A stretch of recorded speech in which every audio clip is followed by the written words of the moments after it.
الحمد لله نحمده ونستعينه ونستغفره ونؤمن به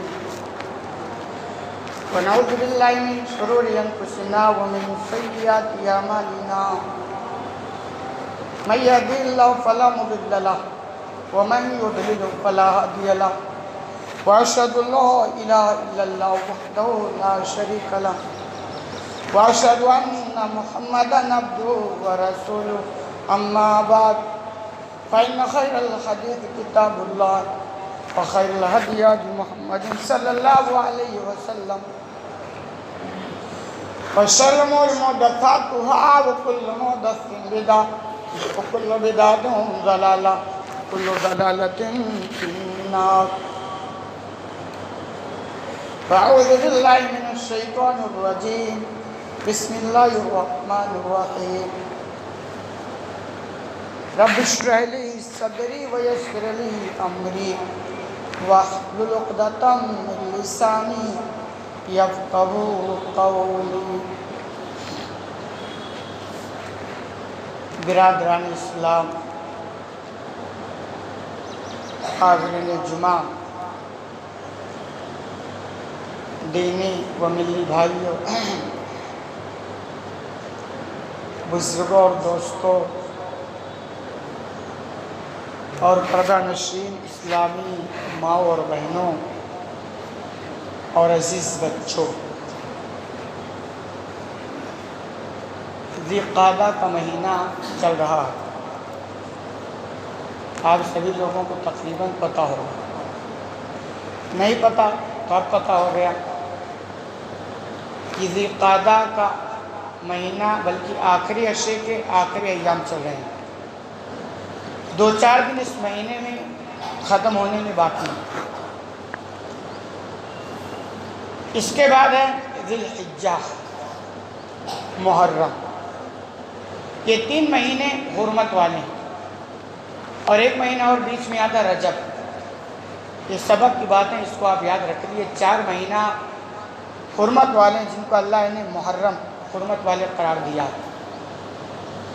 مطلب یہ ہے کہ ان مہینوں میں بندوں کو کچھ زیادہ ہی الرٹ رہنا چاہیے،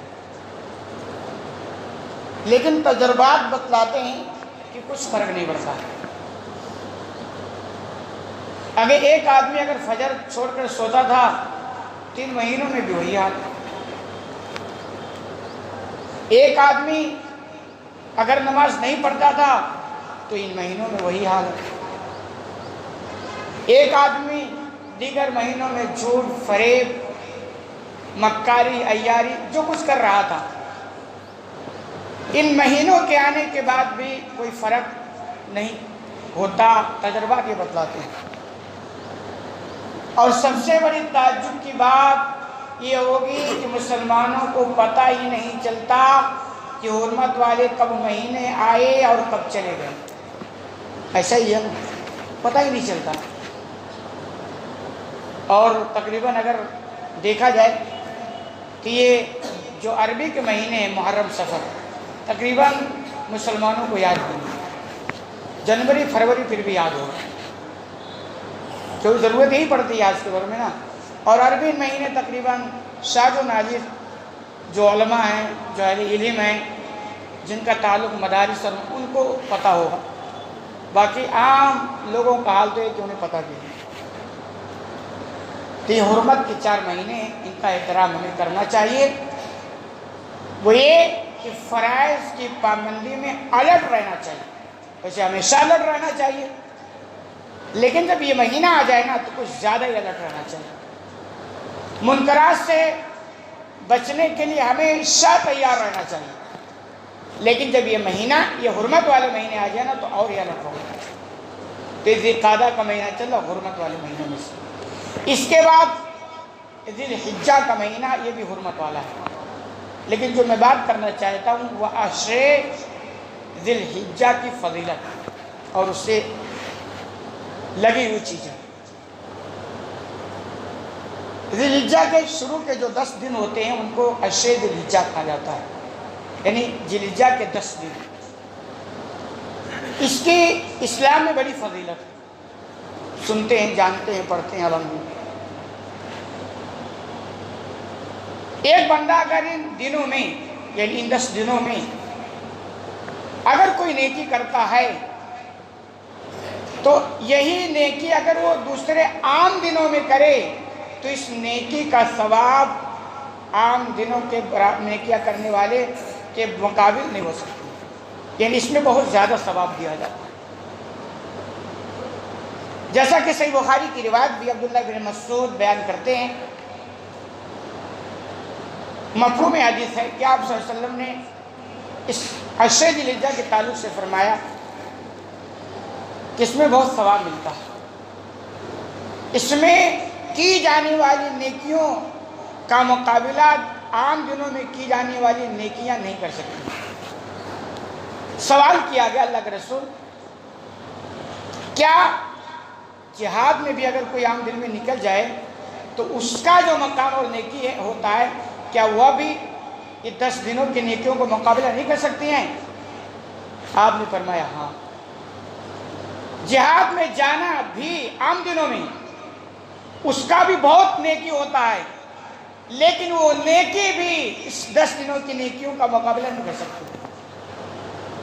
ہمارا کیا حال ہے کچھ پتہ نہیں چلتا۔ حقیقت یہ ہے کہ اللہ رب العالمین نے ہمارے لیے ایسے مواقع فراہم کیے ہیں نا کہ اگر ہم انہیں اپنائیں تو الحمدللہ بہت ساری نیکیوں سے مالا مال ہو سکتے ہیں، بلکہ یوں کہہ لیجئے کہ قدم قدم پر جنت میں جانے کے راستے ہموار کیے گئے، قدم قدم پر آپ کے لیے راستے فراہم کیے گئے، یہ کرو تو یہ ثواب، یہ کرو تو یہ ثواب، یہ کرو تو یہ ثواب، اتنی نیکی کا کام۔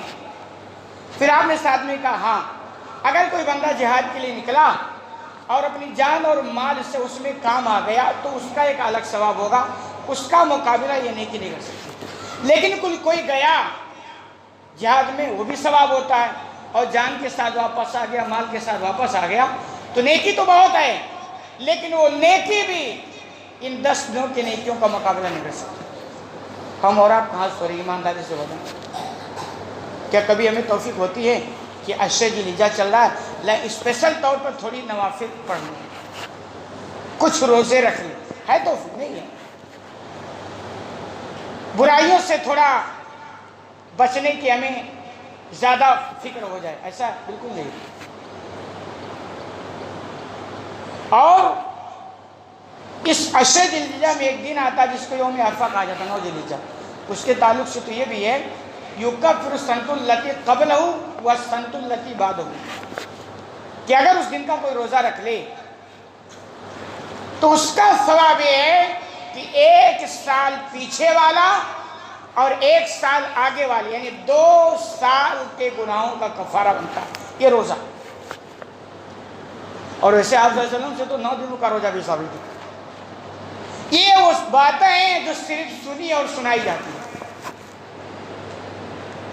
عملی میدان میں دیکھا جائے تو دور دور تک بھی نظر نہیں آتا، الا ماشاءاللہ چند لوگ ہیں جنہیں دنیا بیوقوفی سمجھتی ہے۔ تو اللہ کے بندو ان دنوں کی اہمیت کو سمجھو، اس کے مقام و مرتبے کو پہچانو۔ سوال یہ پیدا ہوتا ہے کہ آخر ان 10 دنوں کی اتنی اہمیت کیوں دے رہی ہے، اتنا مقام، کہ اس کی نیکیاں عام دنوں کی نیکیوں یعنی دوسرے دنوں کی نیکیاں اس نیکی کا مقابلہ نہیں کر سکتی، اتنا مقام، اتنا اونچا درجہ کیوں دے دیا؟ غور کریں تو پتہ چلتا ہے، علم کے سمجھ میں جو بات آتی ہے وہ یہ کہ جیسے رمضان کا مہینہ تمام مہینوں میں بہت بہترین ہے، پھر اسی مہینے میں آخری عشاء دونوں عشاء سے زیادہ اہمیت کا حامل ہے، پھر اس آخری عشاء میں وہ رات زیادہ اہمیت کی حامل ہے جو لیلۃ القدر ہے۔ وجہ کیا ہے؟ کیونکہ اس رات میں اللہ نے قرآن کو نازل کیا، تو وہ یہ سب جڑی ہے کسی ایک مقام اور مرتبے سے۔ تو ایسے لگتا ہے کہ انہی 10 دنوں میں وہ دن ہے جس دن ابراہیم علیہ السلام نے اللہ کے حکم سے اپنے بیٹے کو اللہ کے نام پر ذبح کرنے کے لیے تیار ہو گئے، تو اللہ کو قربانی بڑی پسند آئی، وہ جذبہ بہت پسند آیا، ابراہیم علیہ السلام کی وہ نیکی بہت پسند آئی، اور ایسا لگتا ہے اس پسند آنے کا نتیجہ ہے کہ 10 دنوں میں کہا گیا نیکیاں کرو، 3 نیکیوں کا مقابلہ دوسرے دن والی نیکیاں نہیں کر سکتی۔ تو ابراہیم علیہ السلام نے جو قربانی دی تھی معمولی قربانی تھوڑا ہے، بہت بڑی قربانی دی ہے۔ اور اگر دیکھا جائے تو اللہ نے کہا نا انہیں، اللہ نے خلیل بنایا ہے، خلیل جگری دوست، تو ایسے تھوڑا ہی مقام ملا۔ ابراہیم علیہ السلام کی پوری زندگی قربانیوں میں گزری، اللہ کے لیے باپ سے بغاوت، شہر والوں سے بغاوت، بادشاہ سے بغاوت، حتیٰ کہ گھر بار وطن سب چھوڑ دیے، اور آخر میں پھنس گئے، اور اولاد بھی نہیں ہو رہی تھی۔ پھر بڑھاپے میں جب بیٹا نصیب ہوا تو اللہ نے کہا ابراہیم قربان کر دو۔ ابراہیم علیہ السلام نے کہا چلو یہ بھی کر دیں۔ یہ وہ باتیں ہیں جو ہم سنتے ہیں نا، ایسا لگتا ہے یہ تو بس ایک کھلونا ہے جس کو کھیلا جائے۔ یہ وہ چیز ہے نا کہ اس سے پوچھو جس کی زندگی میں کبھی ایسے واقعات کے ساتھ، ابھی ایک واقعہ سن میں آیا کہ ایک جوان، تقریباً جوانی کے قریب کا بچہ، ایک دیندار باپ کا بھی تالاب میں ڈوب کے مر گیا، انتقال کر گیا، اور والد اتنا صبر والا کہ اللہ کی پناہ، ایسا صبر ہم سارے لوگوں کا نہ فرما، کوئی ٹینشن نہیں، صبر۔ ہم جیسے لوگ تھوڑا بہت سمجھا سکے، زیادہ سمجھا بھی نہیں سکتے، کیونکہ ہم خود اس لائق ہیں کہ ہم کو سمجھایا جائے ان کے آگے۔ تو یہ ان سے پوچھو جن کا دل کا جگر جب چھین رہا ہوتا ہے تو کیا بیتتی ہے، جن کی زندگی میں واقع آتے ہیں۔ تو ابراہیم علیہ السلام کی بڑھاپے میں اکلوتا بیٹا نصیب ہوا، اور اللہ نے کہا ہمارے لیے اسی کو قربان کرو۔ یہ معمولی بات نہیں ہے، خوب اچھی طرح سمجھ لے، ایسی قربانیاں وہی دے سکتا ہے جس کے دل و دماغ میں، جس کے سینے میں اللہ کی محبت پیوست کر گئی، رگ رگ کے اندر سما گئی ہو، وہی ایسی قربانیاں دے سکتا ہے کہ سب اللہ کی محبت کے آگے سب بیکار ہے، سب ہیچ ہے۔ یہ اصل محبت ہوتی ہے، تو یہی محبت تھی نا، بادشاہ سے بغاوت اللہ کی محبت میں، والد سے بغاوت اللہ کی محبت میں ہوا تھا، گھر چھوڑا تھا انہوں نے تو اللہ کی محبت۔ آپ دیکھیں، اور محبت جب حقیقی ہوتی ہے نا تو قربانیاں ہوتی ہیں۔ آپ دیکھیں ایک شوہر کو اپنی بیوی سے جب محبت ہوتی ہے نا، حقیقی محبت، آپ دیکھیں اس بیوی کے لیے وہ کیسی قربانیاں دیتا ہے۔ اس سے کئی زیادہ محبت ہے ایک بندے کو اللہ سے ہو جاتی ہے نا، تو پھر اس کی زندگی میں وہ انقلاب آتے ہیں جو آدمی سوچ بھی نہیں سکتا۔ یہ جو آپ واقعہ سنتے ہیں نا اللہ کے لیے ہوا، یہ وہی چیز تھی کہ ان کے دلوں کے اندر اللہ کی ایسی محبت بھر گئی تھی، ایسی محبت سما گئی تھی کہ ان کو ایک جنون تھا اللہ کی محبت کا، اس کے علاوہ انہیں کچھ سمجھ میں نہیں آتا۔ اور ہمارے جو مسائل ہیں نا، ہم سے فجر نہیں پڑی جاتی، وجہ کیا ہے؟ اس محبت میں کمی ہے۔ ہم سے جھوٹ نہیں چھوڑتا ہے، وجہ کیا ہے؟ اللہ کی محبت میں کمی ہے۔ ہم سے حرام کاری نہیں چھوڑتی ہے، وجہ کیا ہے؟ اللہ کی محبت میں کمی ہے۔ تو یہ اشرج نجا جو دیا گیا نا، ایسا لگتا ہے ابراہیم علیہ السلام نے اللہ کی محبت میں جو اطاعت کی ہے، جو فرما برداری کی مثال قائم کی ہے، اللہ نے کہا اس کے عوض میں ان 10 دنوں میں جو بھی نیکیاں کرے گا، اس نیکیوں کا مقابلہ دوسرے عام دنوں کی نیکیاں نہیں کر سکتے۔ تو ہمیں بھی کچھ سیکھنا چاہیے۔ اللہ کرے ایسے ہی محبت، ایسے ہی طرف اللہ کے تعلق سے ہماری ضرورت نہیں ہے۔ یہی محبت انسان کے اندر جب ہوتی ہے نا، کہ یہ محبت بندے کو کھینچ کر اگر اس لائق ہوتا ہے تو کھانے کعبہ تک بھی پہنچاتی ہے، پھر وہ جاتا ہے خانے کعبہ کا طواف کرتا ہے، کچھ سمجھ میں نہیں آتی کیوں چکر لگا رہا۔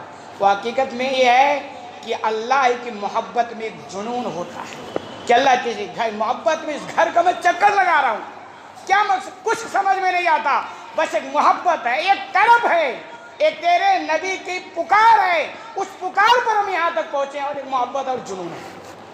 ایسی محبت پیدا ہو جائے نا تو الحمدللہ اللہ کی محبت، ہمیں نماز کے لیے تقریر نہیں کرنی پڑے، جھوٹ کے خلاف ہمیں بولنا نہیں پڑے، سود کے خلاف بھی ہمیں نہیں بولنا پڑے گا. یہ جھگڑے، یہ لڑائیاں، یہ خرافات، ان تمام چیزوں کے تعلق سے الحمدللہ ہمیں بولنا نہیں پڑے گا. وہ سارے مسائل اس وجہ ایسے ہے کہ ہمارا محبت جو ہے وہ اصلی محبت نہیں ہے. ہماری جو دل کی طرف اللہ کے تعلق سے ہونی چاہیے وہ نہیں. تو یہ بات سمجھ میں آئی کہ محبت کے نتیجے میں سب کچھ ہوا ہے، اور اللہ کو اتنا پسند آیا کہ ان دنوں میں کوئی بھی نیکی کرے تو اللہ رب العالمین سے قبول کروا. اور انہی دنوں میں ایک عظیم قربانی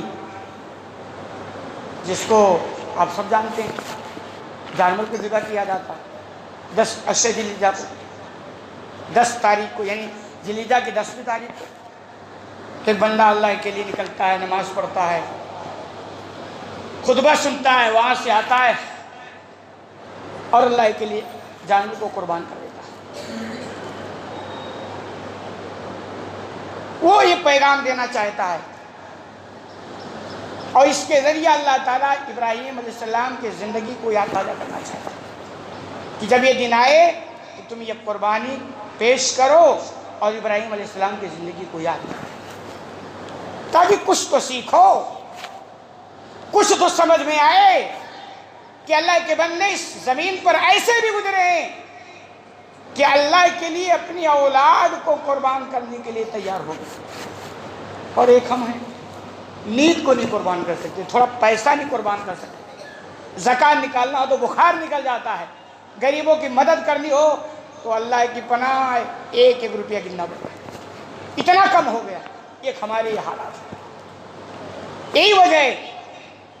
ٹھیک ہے، قربانی کرنے کے تعلق سے واجب ہے، سنت ہے، کیا اس میں تھوڑا اہل علم کا اختلاف ہے، لیکن یہ بات تو طے ہے کہ اس پر زور دیا گیا. جو صحیح روایت ہے، آپ نے فرمایا من کان لہ ساع فلم یضحی فلا یقربن مصلانا، کہ جو قربانی کرنے کی طاقت رکھتا ہے اور قربانی نہ کرے تو پھر ہماری عیدگاہوں میں ایسے لوگوں کو آنے کی ضرورت نہیں ہے. معمولی بات. ایک طرف تو یہ حکم قربانی کا طاقت اور نہیں تو مت آؤ، دوسری طرف کیا ہے کہ اپنے ماؤں بہن بیٹیوں کو بھی عیدگاہ لے کر جاؤ. اگر پردہ نہیں تو عادتاً کسی کا دوپٹہ بھی بہن کا مانگنا پڑے تو وہ بھی لے لو، یہ بھی حکم ہے نا. دوسرا حکم یہ ہے کہ اگر قربانی کی طاقت ہے، نہیں کرتے ہو تو پھر ہماری عیدگاہوں میں تمہیں آنے کی ضرورت، اس لیے کہ تم لوگ ہو، تم سے آپ کوئی توقع نہیں. ظاہر سی بات ہے، ایک آدمی پیسے والا سب کچھ ہے، 15-20 ہزار روپیہ خرچ کر کے ایک بکرا اللہ کے نام پر ذبح نہیں کر سکتا. کیا وہ میدانی جہاد میں تلوار اٹھا سکتا ہے؟ سوال ہی نہیں ہے. اسے یہ کہا جائے اللہ کے لیے اپنے بیوی کو چھوڑ دو، ہو سکتا ہے؟ ناممکن ہے. اسے یہ کہا جائے کہ بھائی اللہ کے لیے اپنے بیٹے کو اللہ کے راستے میں چھوڑ دو، تو کیا وہ تیار ہو سکتا؟ ناممکن ہے. پھر اللہ کہتا ہے دیکھو تم اس لائق نہیں ہو، تم اللہ کے بندوں کی جو فہرست ہے، لسٹ ہے، اس میں شمار کیے جانے کے لائق تم نہیں ہو. اس لیے ایسے لوگوں کو گنتی کے لیے عیدگاہوں میں نہیں آنا چاہیے. اس لیے ایسے لوگوں کو اپنے دامن میں جھانکنا چاہیے جنہیں اللہ طاقت دے رکھی ہے، پھر بھی وہ کنجوسی کرتے ہیں، بخیلی کرتے ہیں، سوچتے ہیں یار 20,000 روپیہ چلا لیں، اس سے تو ہمارے بچے کی فیس کچھ ادا ہو جائے. ایسا گڑا بھاگ کرتے ہیں، اور پھر وہ کدھر نکلتا ہے، کدھر جاتا ہے، انہیں بھی پتہ نہیں چلتا وہ کہاں ہے اور کہاں چلا جاتا ہے. اس لیے جب اللہ کے لیے خرچ کرنے کی باری آئے اور اللہ نے دیا ہے تو کنجوسی بخیلی سے کام مت لو، دل کھول کر خرچ کرو. اور وہ قربانی ایک نمونہ ہے، ایک پیغام ہوتا ہے. بندہ جب قربانی دیتا ہے، دنیا میں پوری دنیا دیکھتی ہے نا کہ مسلمان آج لاکھوں کروڑوں کی تعداد میں جانور ذبح کرتا ہے. دنیا والوں کو آج بھی سمجھ میں نہیں آتا ہے، اور اعتراض بھی کیے جاتے ہیں یہ مسلمان ایک پاگل قوم ہے، اتنے سارے پیسے لگا کر جانور کو ذبح کر کے اور کھا لیتے، ختم کہانی. پھر بات ہے نا، اچھی بات ہے، ان سارے پیسوں کو اکٹھا کر کے کوئی بڑا سا اسپتال قائم کر دیا جائے، کوئی رفاع عامہ کی عمارت بنا دی جائے، ایسی باتیں آتی ہیں. لیکن پتہ نہیں اس میں ایک پیغام ہے، ایک میسیج ہے کہ دنیا والوں خوب کان لگا کر دیکھ لو، سن لو اور آنکھیں کھول کر دیکھ لو. یہ تو ابراہیم علیہ السلام کی یاد میں آج ہم جانور کا خون بہا رہے ہیں. اگر ضرورت پڑ گئی بغاوت کے خلاف، برائی کے خلاف، بدعملی کے خلاف، ظالم کے خلاف، تو ہم اپنا بھی خون اس طرح بہا لیں گے۔ ایک پیغام ہے دنیا والوں کو، وہ الگ بات ہے ہمارے یہ پیغام ہوتا نہیں ہے، ہماری تو ایک فارمیلٹی ہے، کیا ہم کر سکتے ہیں یار؟ جانور بہا کر کے پیغام دے پائیں گے؟ ہم سے تو 5 وقت کی نماز پڑھی جاتی ہے، زکات نکالنا ہو تو تجوری نہیں کھلتی ہے، سچ بولنا ہو تو بار بار سوچنا پڑتا ہے یار اتنا نقصان ہو جائے گا، ہم سے یہ کام تھوڑا ہو پائے گا۔ اس لیے اللہ کے بندو اوریجنل دیندار بنو، سچے پکے مسلمان بنو، ورنہ ان دکھاوے اور ریاکاری سے کچھ ہونے والا نہیں۔ تو یہ پیغام ہوتا ہے، اور یہ وجہ آپ نے فرمایا طاقت رکھتے ہو تو قربانی کرو، ورنہ ہمارے عیدگاہوں میں مت آئے۔ ساتھ یہ بھی آپ سمجھیں کہ جو لوگ قربانی کرنے کا جذبہ رکھتے ہیں، ارادہ رکھتے ہیں، ان کو چاہیے کہ ذی الحجہ کا چاند نظر آنے سے پہلے اپنے ناخن بال وغیرہ کاٹ لیا کریں، حدیث سے ثابت ہے۔ اس کے بعد نہ کاٹیں جب چاند نظر آ جائے، پھر قربانی کرنے کے بعد آپ کاٹیں، بہت ثواب کا کام ہے۔ اور جو نہیں رکھتے، دوسری حدیث ہے اس کا مفہوم یہ ہے کہ جو لوگ قربانی نہیں کرنا چاہتے یا نہیں طاقت نہیں رکھتے ہیں، وہ بھی اگر بال ناخن وغیرہ نہ کاٹے نا تو ان کو بھی بہت ثواب ملتا ہے۔ تو خلاصہ کلام کہ ذی الحجہ کا چاند نظر آنے سے پہلے ہم یہ پوری تیاری کرتے ہیں، ناخن کاٹ لیں، باٹ کاٹ لیں، موچھ کاٹ لیں، داڑھی نہ کاٹیں، پلاؤ داڑھی کی بھی تیاری کریں، وہ تو ایسے ہی جرم ہے۔ اور یہ حرمت والا مہینہ جرم بڑھ جاتا ہے، خوب اچھی طرح سمجھ لیں، خوب اچھی طرح سے جرم بڑھ جاتا ہے، جتنی مطلب جیسے ثواب بڑھ جاتا ہے نیکیوں پر، ایسے گناہوں کرنے کے گناہ کے کام پر گناہ بھی بڑھ جاتا ہے۔ یا ویسے شراب پینا گناہ کا کام ہے، مسجد میں آؤ گے اور شراب پیو گے تو گناہ بڑھے گا کہ نہیں بڑھے گا؟ پوری دنیا کہے گی بہت نالائق مسلمان ہے، مسجد میں بڑھ کے شراب پیتا۔ تو ایسے حرمت والے مہینوں کا احترام کریں، یہ حرمت والے مہینے ہیں، جہاں نیکیاں زیادہ کریں وہاں منکرات سے بچیں، تو یہ بھی تیاری کر لیں۔ اور قربانی کے لیے اللہ کے رسول صلی اللہ علیہ وسلم کی جو روایت ہے، تھوڑا اپنی حیثیت کے مطابق ٹھیک ٹھاک جانور خریدیں اور نیت بھی درست رہے۔ آپ لاکھوں روپیہ لگا دیے بکرے میں نا، اور اگر نیت نہیں ہے نا تو بس آپ کو فائدہ کیا ہوگا جانتے ہو؟ گوشت۔ لوگ کہیں گے فلاں صاحب بہت مہنگی قربانی کی ہوئی، جو مقصد ہے ثواب، اللہ کی قبولیت، وہ چیز آپ کو حاصل نہیں ہوگی۔ تو جانور بھی اچھا خریدے، فربا، موٹا، تازہ، اپنی طاقت کے مطابق، اور ساتھ ہی دانت والا بھی ہو۔ لا تذبحوا الا مسنہ الا یسر علیکم فتذبحوا جزۃ من الظان، حدیث ہے کہ تم دانت والے جانوروں کی قربانی کیا کرو۔ حالانکہ اس میں تھوڑا اہل علم کا اختلاف ہے مسنہ کے لفظ میں، کیونکہ بہت سارے لوگوں نے مسنہ کا معنی سال بھی لیا ہے کہ 1 سال پورا، اور بعض اہل علم نے مسنہ کا معنی دانت لیا ہے، یعنی دانت شدہ جانوروں کی قربانی کیا کرو۔ اور جو ذمہ داری شریعت ہے اگر اس پر غور کیا جائے نا تو اور اہل حدیث علماء کا اکثر یہ موقف ہے کہ دانت والا ہونا چاہیے، اور مجاز شریعت سے بھی پڑتا ہے کہ دانت چونکہ جانور کے بالغ ہونے کی پہچان ہوتی ہے۔ جیسے ایک بچہ جب جوان ہوتا ہے نا تو اس کی کچھ علامتیں ہوتی ہے، داڑھی کا آنا، مونچھ کا آنا، بغل کے بال کا آنا، نائٹ فال، اس طرح کی جو پہچان ہوتی ہے۔ تو ایسے ان جانوروں کی بلوغت کی پہچان یہ ہے کہ ان کو دانت آ جائے۔ اور مجاز شریعت سے پتہ یہ چلتا ہے نا کہ اللہ کو جن جانوروں کی قربانی مطلوب ہے نا وہ بالغ جانور ہونے چاہیے۔ تو جیسے انسانوں کے بالغ ہونے کی کوئی عمر فکس تھوڑا ہے، 12 سال، 13 سال، 14، ایک لمسم ہی ہوتا ہے نا، تو ایسے جانوروں کے بالغ ہونے کی کوئی عمر فکس نہیں ہے، وہ تقریباً 1 سال، کچھ کم کچھ زیادہ۔ وہ کیا ہوتا ہے؟ ماحول کے حساب سے ہوتا ہے، کھان پان کا فرق پڑتا ہے نا تو تھوڑا کم زیادہ بھی ہو جاتا ہے۔ تو پتہ یہ چلتا ہے کہ دانت والا ہی بہتر ہے۔ اور آگے جو جملہ ہے نا اس سے بھی اسی کی تائید ہوتی ہے کہ اگر تم تنگ دست ہو جاؤ، تم کو وہ جانور نہ ملے دانت والا، تو پھر تم ایک بچہ چاہے بھیڑ کا ہو یا دمبے کا ہو، ان بچے کی قربانی دے سکتے ہو، جس کو جزع من الظان کہا جاتا ہے۔ اور اکثر اہل علم نے کہا جزع من الظان کا مطلب ہوتا ہے 1 سال کا بچہ، اس میں بھی اختلاف ہے، لیکن 1 سال کا بچہ جمہور علماء نے کہا ہے۔